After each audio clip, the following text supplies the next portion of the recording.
यो भिडियोमा हेलो वर्कमा प्रयोग हुने रोजगार आवेदन फारम भर्ने तरिकाबारे वर्णन गरिन्छ। के लेख्ने अनि भर्ने बेलामा ध्यान दिनुपर्ने बुदाहरू पनि हेर्नेछौँ। यो भिडियो हेलो वर्कमा जानु अघि वा पछि जुनसुकै बेला पनि हेर्न सक्नुहुन्छ। प्रश्न भएमा हेलो वर्कको कर्मचारीसँग सोध्नुहोस्। यो रोजगार आवेदन फारम हो।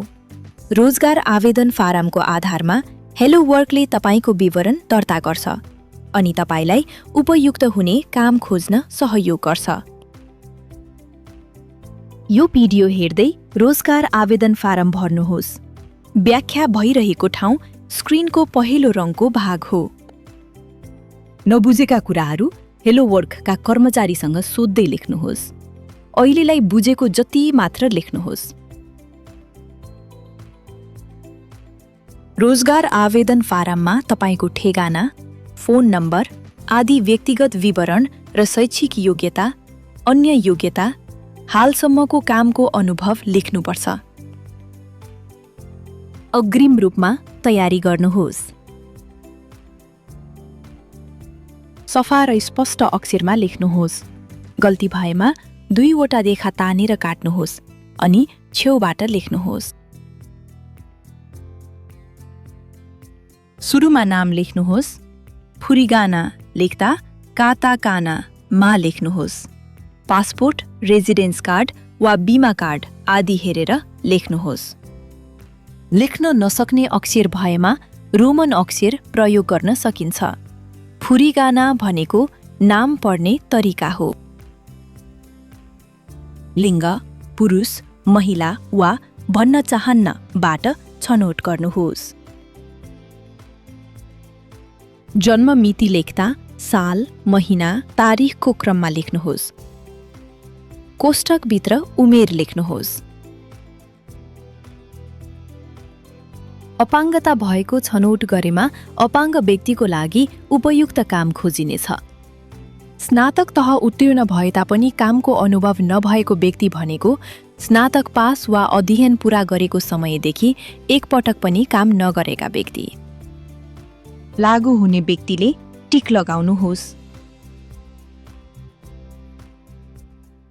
अब ठेगाना लेख्ने, पोस्टल कोड पनि लेख्नुहोस्।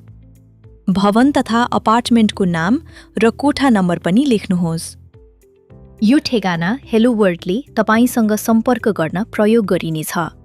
गल्ती नहुने गरी लेख्नुहोस्। लेख्न नसक्ने अक्षर भएको बेलामा रोमन अक्षरमा लेख्नुहोस्। पोस्टल कोड थाहा भएमा ठेगाना रुजु गर्न सजिलो हुन्छ। बसाई सर्ने योजना भएका व्यक्तिले हेलो वर्कका कर्मचारीलाई सोको जानकारी दिनुहोस्। घर नजिकको स्टेशन भन्नाले घरबाट नजिकको ट्रेन स्टेशन वा बस स्टप हो। घरबाट ट्रेन स्टेशनसम्मको यातायात साधन पैदल हिँडेर, साइकल, बाइक, गाडी, अन्य मध्येबाट छनौट गरी लाग्ने समय लेख्नुहोस्। अफिस आउजाउमा प्रयोग हुने यातायात साधन लेखेमा काम खोज्न सजिलो हुन्छ। दिउँसो सम्पर्क हुने फोन नम्बर लेख्नुहोस्। मोबाइल नम्बर हुनेले मोबाइल नम्बर पनि लेख्नुहोस्। फ्याक्स नम्बर नभएमा नलेखे पनि हुन्छ। रोजगारी खोज सम्बन्धी जानकारी सार्वजनिक गर्ने विकल्प छनौट गरेमा कम्पनीहरूले तपाईले चाहेको कामका शर्तहरू हेर्न सक्नेछन्। कम्पनीले तपाईसँग सम्पर्क गर्न सक्छ। सार्वजनिक गर्ने वा नगर्ने भनी छनौट गर्नुहोस्। गोप्य राख्न सक्ने बुदाहरू पनि छन्। सार्वजनिक/गोप्य लेखिएको ठाउँमा आफ्नो इच्छा अनुसार छनौट गर्नुहोस्। रोजगारी खोज सम्बन्धी जानकारी कसलाई प्रदान गर्ने भनी छनौट गर्नुहोस्। स्थानीय निकाय, निजी जनशक्ति कम्पनीहरूलाई प्रदान गर्ने विकल्पहरू छन्। स्थानीय निकाय, निजी संस्था दुवै सम्भव। स्थानीय निकाय मात्र सम्भव। निजी संस्था मात्र सम्भव। सबै असम्भव मध्येबाट छनौट गर्नुहोस्। पेश गर्ने स्थान बढी भएमा सम्पर्कको अवसर बढ्न सक्छ। हाहा नभएको अवस्थामा हेलो वर्कका कर्मचारीसँग सल्लाह गरेर निर्णय गर्नुहोस्।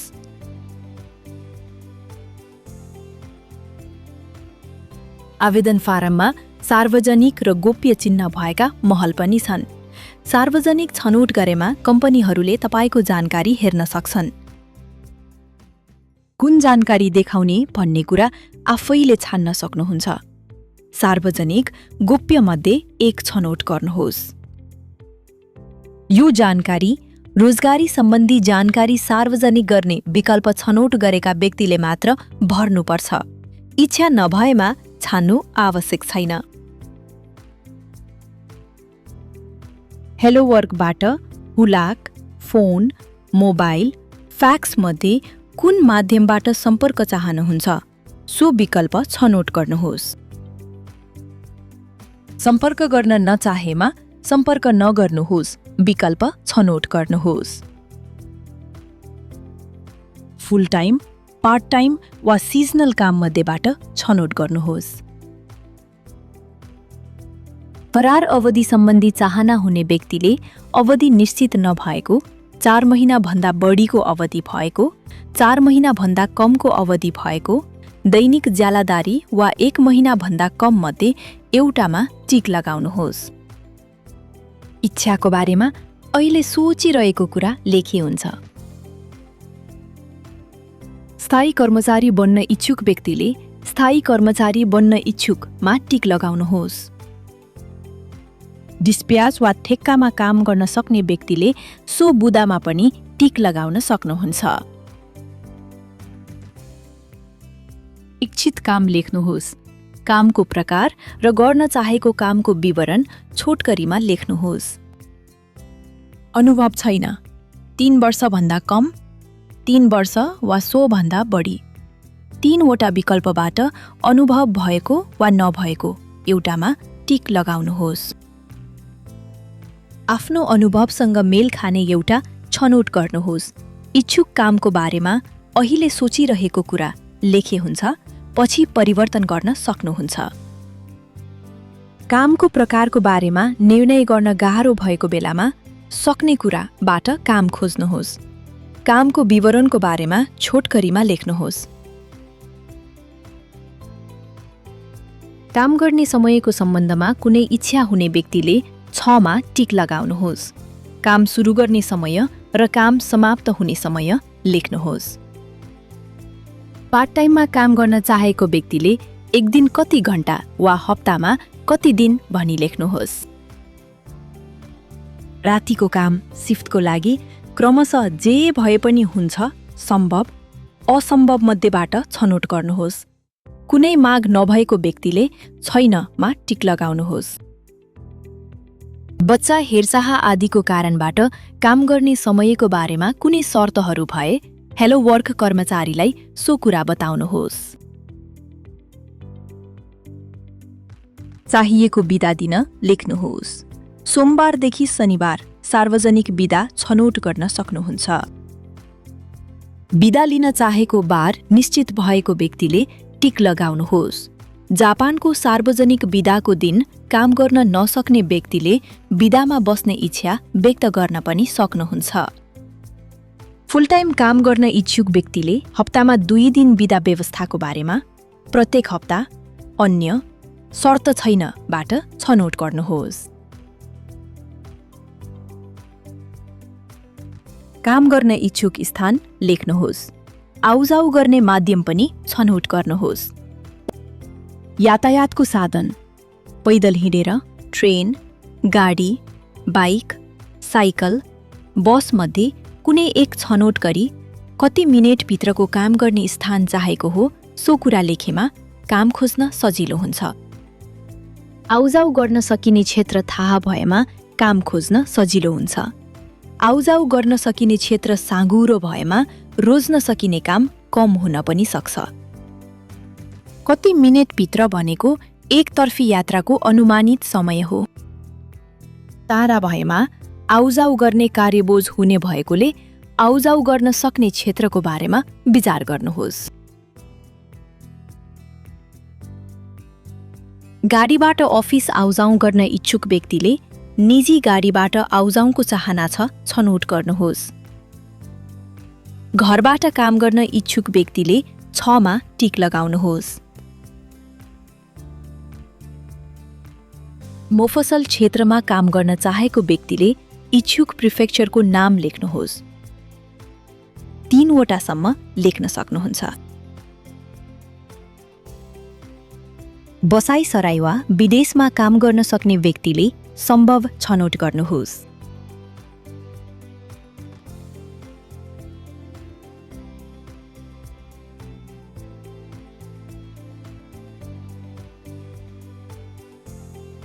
तलब सम्बन्धी इच्छा भएका व्यक्तिले लेख्नुहोस्। मासिक अपेक्षित आय वा पार्ट टाइम भए प्रति घण्टाको अपेक्षित रकम छनौट गर्नुहोस्। दुविधा भएमा हेलो वर्कका कर्मचारीसँग सल्लाह गर्नुहोस्। मासिक आय 1 महिनाको तलब, घण्टाको रकम भनेको 1 घण्टाको तलब हो। कोष्ठकभित्र अपेक्षित तलब रकम लेख्नुहोस्। कर र सामाजिक सुरक्षा बीमा रकम आदि कट्टा गर्नु अगाडिको रकम लेख्नुहोस्। अपेक्षित रकम उच्च भयो भने काम फेला नपर्न पनि सक्छ।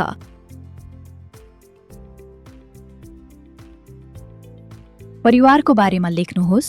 पति पत्नी छ, छैन, अनि आश्रित परिवार भएमा सङ्ख्या लेख्नुहोस्।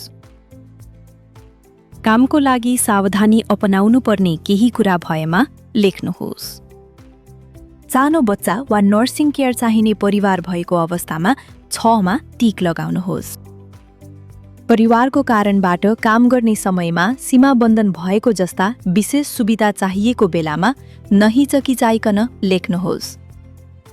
शारीरिक अवस्थाको कुरालाई लिएर विशेष ध्यान दिनुपर्ने कुरा सुरक्षा प्रयोजनको लागि बताउनुहोस्। विदेशी नागरिकले भिसाको प्रकार र भिसाको अवधि लेख्नुहोस्। अनुमति प्राप्त भिसाको गतिविधि बाहेक अन्य गतिविधि गर्ने अनुमति भए नभएको कुरा लेख्नुहोस्। गर्ने कामको प्रकार र कामको विवरण निश्चित भएमा त्यो कुरा पनि लेख्नुहोस्। भिसाको प्रकार, रेजिडेन्स कार्डमा उल्लेखित बमोजिम लेख्नुहोस्। भिसाको अवधि कहिलेसम्म जापानमा बस्न मिल्ने अवधि हो थाहा नभएको कुरा भएमा जति थाहा छ त्यति लेख्नुहोस्। काम खोज्ने बेलामा महत्त्वपूर्ण लाग्ने बुदाहरूमा टिक लगाउनुहोस्। कामको प्रकार, काम गर्ने समय, रोजगारीको प्रकार, बिदा, काम गर्ने स्थान, तलब मध्येबाट 3 वटासम्म छनौट गर्न सक्नुहुन्छ। निम्न माध्यमिक, माध्यमिक, उच्च माध्यमिक विद्यालय विशेष पाठ्यक्रम, प्राविधिक उच्च माध्यमिक विद्यालय 5 वर्ष कोर्स, प्राविधिक विशेष विद्यालय, जूनियर कलेज, स्नातक तह, स्नातकोत्तर, व्यावसायिक क्षमता विकास विद्यालय मध्येबाट अन्तिम शैक्षिक योग्यता छनौट गर्नुहोस्। पास भएको, पूरा भएको, पास भएको, पूरा हुने योजना, बीचैमा छोडेको, अध्ययनरत पनि छनौट गर्नुहोस्। पास भएको साल र महिना पनि लेख्नुहोस्। मुख्य विषय पनि लेख्नुहोस्। अन्य जानकारी भएमा कैफियतमा लेख्नुहोस्। प्रमाणपत्र हुनेहरूले परामर्शको समयमा देखाउन सकेमा अझ विश्वसनीय हुन्छ। विद्यालयको नाम र मुख्य विषय थाहा भएमा लेख्न सक्ने जति लेख्नुहोस्। हा नभएको कुरा भएमा जति थाहा छ त्यति लेखेर सल्लाह गर्नुहोस्।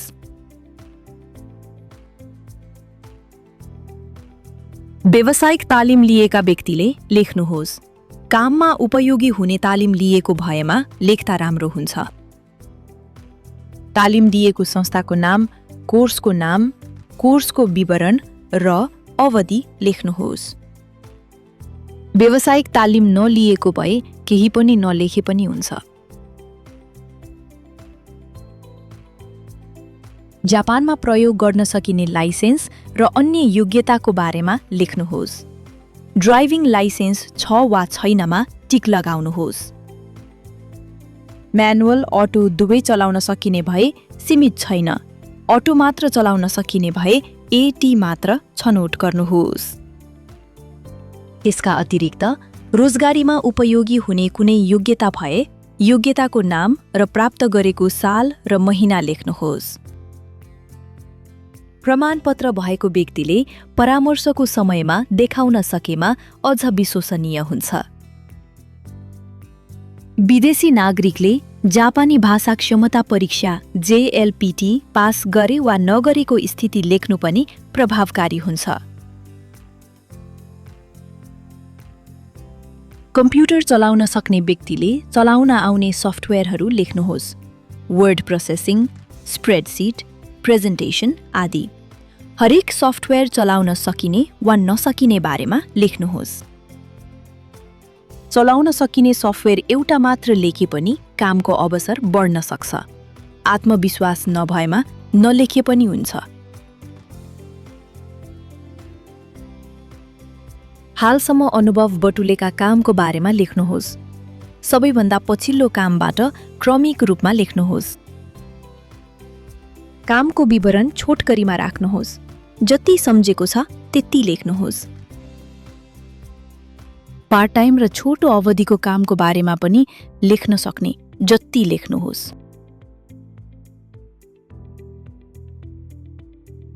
रोजगार वा स्वरोजगार मध्ये एउटा छान्नुहोस्। स्थायी कर्मचारी वा स्थायी कर्मचारी बाहेक अन्यमा टिक लगाउनुहोस्। स्थायी कर्मचारी बाहेक अन्य भन्नाले करार कर्मचारी वा पार्ट टाइम आदि बुझिन्छ। कामको प्रकार लेख्नुहोस्। मासिक आयको बारेमा लेख्न सक्ने व्यक्तिले मात्र लेखी पुग्छ। अघिल्लो काम छोड्दाखेरिको वा अहिलेको रकम लेख्नुहोस्। कामको विवरण छोटकरीमा लेख्नुहोस्। काम गरेको अवधि कति वर्ष र कति महिना हो लेख्नुहोस्। त्यो काम पहिले नै छोडिसकेको हो वा हालसम्म काम गरिरहेको हो छनौट गर्नुहोस्। काम गर्दा गर्दै नै कम्पनी परिवर्तन वा अतिरिक्त काम खोज्न परामर्श लिन सकिन्छ। काम छोड्ने योजना भएका व्यक्तिले सो कुरा हेलो वर्कका कर्मचारीलाई जानकारी दिनुहोस्। राजीनामाको कारण, व्यक्तिगत कारण, करार अवधि समाप्त, उमेर हदका कारण अवकाश, जागिरबाट निकालिएको, रोजगारी दिन बन्द वा अन्य मध्येबाट छनौट गर्नुहोस्। अन्य छनौट गरेका व्यक्तिले कारण पनि लेख्नुहोस्। लेख्ने ठाउँ पर्याप्त नभएमा अर्को पानामा लेख्नुहोस्। हेलो वर्कमा इन्टरनेट प्रयोग गरेर काम खोज्न सकिने गरी अनलाइन माई पेज बनाउने सुविधा छ। माई पेज खाता बनाउन चाहनुहुन्छ कि चाहनुहुन्न भन्ने कुरा जनाउनका लागि हो वा होइन मध्येबाट छनौट गर्नुहोस्। पेश गर्नु अघि पुनः एकपटक जाँच्नुहोस्। गाह्रो वा नबुझेको स्थान परामर्शको बेलामा भर्नुहोस्। नाम, ठेगाना र सम्पर्क स्थान अति महत्त्वपूर्ण छ। विशेष ख्याल गरी जाँच गर्नुहोस्। आवेदन फारम बुझाउने बेलामा व्यक्तिगत परिचय पुष्टि हुने रेसिडेन्स कार्ड, पासपोर्ट, योग्यता प्रमाणपत्र आदि ल्याउनुहोस्। आवेदन फारममा भर्ने तरिका यति मात्र हो। नबुझेको भाग खाली राखी हेलो वर्कका कर्मचारीसँग सल्लाह गर्दै लेख्नुहोस्।